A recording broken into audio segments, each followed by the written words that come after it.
students, I'm Renuka Rathore and today we are going to pick up a new topic. As you all know that we all humans are living beings, right? And we need food to survive. Do you know what we get from food? Yes, we get energy from food. Now the question arises is why we need energy? We need energy to perform certain activities like running, jumping, thinking, reading, cycling, and many more are there. Or we can say we need energy to do work. So let's understand the concept of work. Now look at the three pictures shown on the screen.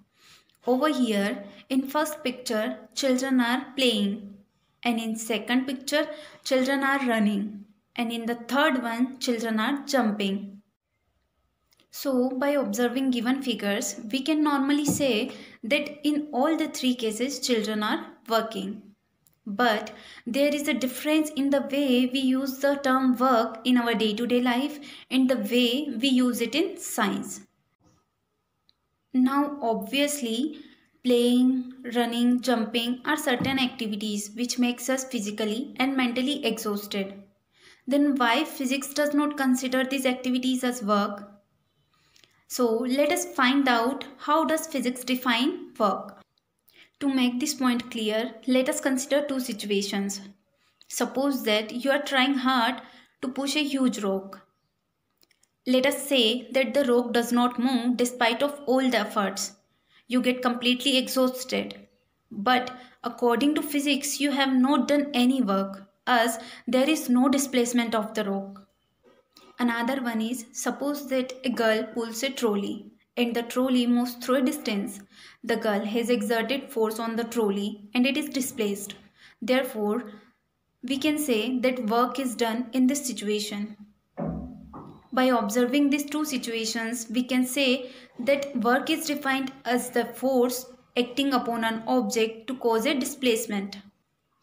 A closer look to the above situations reveals that two conditions need to be satisfied for work to be done. First one is a force should act on an object, and the second one is the object must be displaced. And if any one of the situations does not exist, the work is not done. And this is the way we view work in science. Now let's see the formula for work. So, work done on an object is defined as the product of magnitude of force acting on the body and the displacement in the direction of force.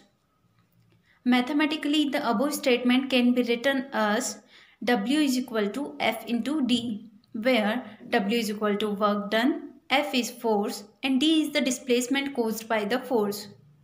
The SI unit of work is joule, and sometimes Newton meter is also used for measuring work. Now we will see when the work done is positive, when it is negative, and when it is zero. So the first one is positive work. So when both the force and displacement are in the same direction, the work done is said to be positive work. For example, when we kick a football, it moves in the direction of force applied. Therefore, work done in this situation is positive work. So, the next is negative work. So, when force acts in the direction opposite to the direction of displacement, the work done is said to be negative.